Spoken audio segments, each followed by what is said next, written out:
политически. Дават се примери с други държави, където е имало референдуми, макар и не точно така формулирани. Защото там Конституцията първо е позволявала да има такива и позволява да има такива референдуми. Първо и второ, има държави, примерно Дания и Великобритания, още в подготовката на Майстрихтския договор са договорили дерогации, че няма да участват в еврото. Други, като България, които се присъединяват по-късно, имаха тази възможност в хода на преговорите. Искам да припомня и да подчертая, включително и като личен участник тогава, в лично качество, като член на комисията в парламента, която ратифицира международния договор, подготви го, и заедно с това на Конституционната комисия, която прие поправките, свързани с Европейския съюз. Нямаше нито едно писмо, настояване, подписка, статия във вестник, ако щете, с което да се търси национален референдум по този въпрос. По реда на тогава действащия закон. Да се адресират. Лъжецът Борислав Цеков много удобно се прави, че страда от загуба на памет и не се сеща как лично той, с още някакъв младок, не искаха да сложат син печат върху екземпляра на Гражданите въгъла, които през март 2004 година внесоха своето заявление с искане за референдум, както по въпроса за членство на България в НАТО, така и за присъединяването на страната ни към Европейския съюз.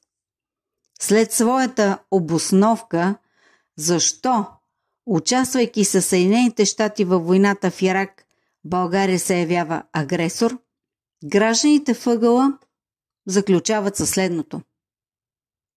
Господин Борислав Цеков, да ви припомним.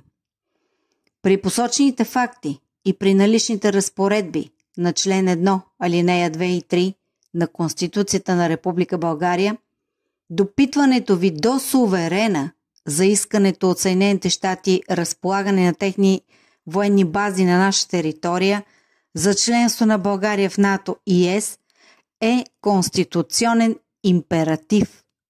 Гласувания по тези въпроси, както и промени в Конституцията, без провеждане на референдуми, само ще потвърди факта, че парламентът е държавна институция, присвоила си народния суверенитет. Като следствие от този факт, гласуваните декларации, решения и закони ще бъдат правно нищожни и бъдещото развитие на държавата не ще бъде обвързано с тях. Като ви предлагаме възможност с настоящото заявление да излезете от зациклеността в правна недостатъчност, в която се намирате, отново ви призоваваме да изтеглите българските войски от Ирак, да насрочите референдум по искането на Съединените щати за военни бази у нас, по членството ни в НАТО и това в Европейския съюз. Такава е практиката на демокрациите в източна, централна и западна Европа. И понеже самия господин Борислав Цеков спомена за закона за допитване до народа, само че той по друг начин го каза, ето да припомним как точно именно Гражданите въгъла именно по силата на този закон, който тогава е съществувал, искаха референдум.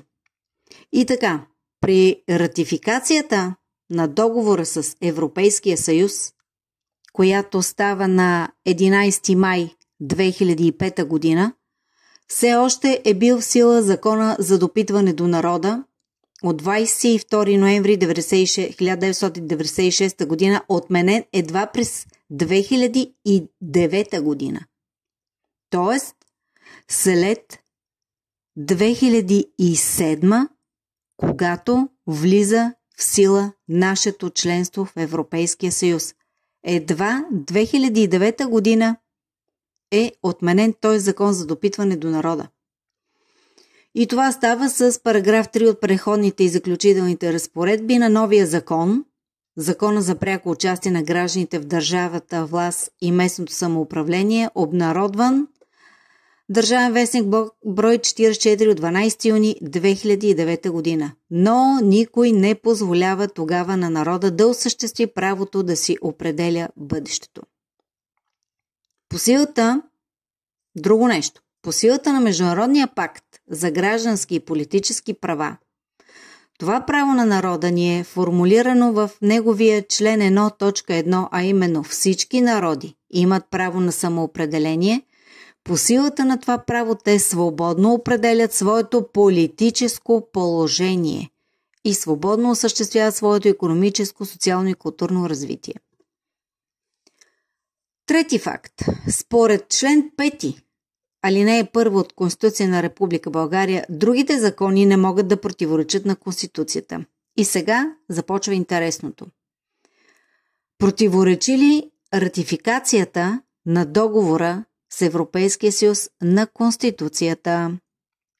Договорът с Европейския съюз е международен договор.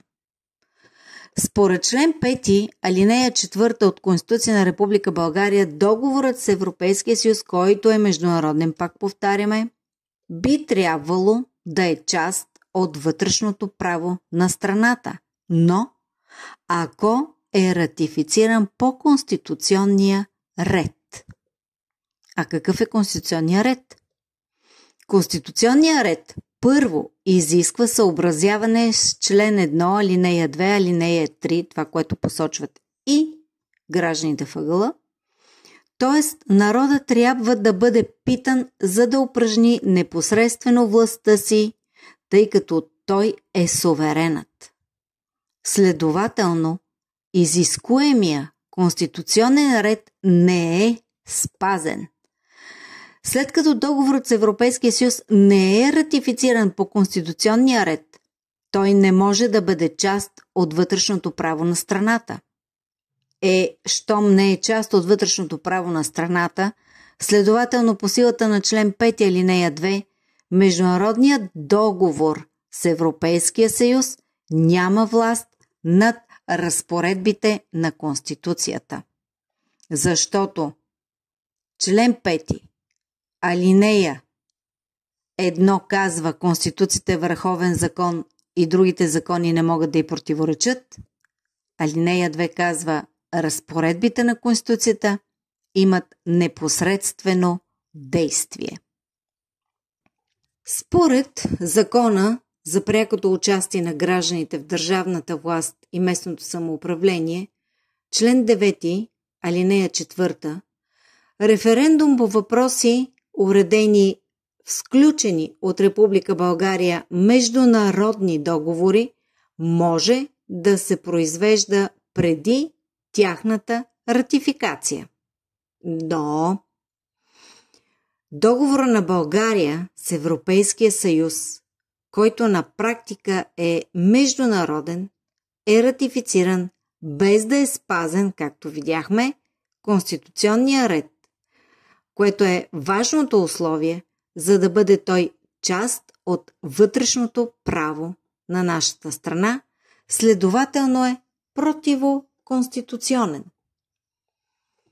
А по силата на разпоредбите на член 5, алинея 1 от Конституцията, тя стои над въпросния закон за прякото участие на гражданите в държавната власт и местното самоуправление в частта му на член 9, алинея 4, тъй като тази му разпоредба и противоречи. Какъв е извода? За всички този закон, този член от него не поставя конституционна пречка, заради която българският народ да не може да каже думата си чрез референдум с да или не по въпроса за излизане на България от Европейския съюз, което поставя под въпрос и членството в еврозоната.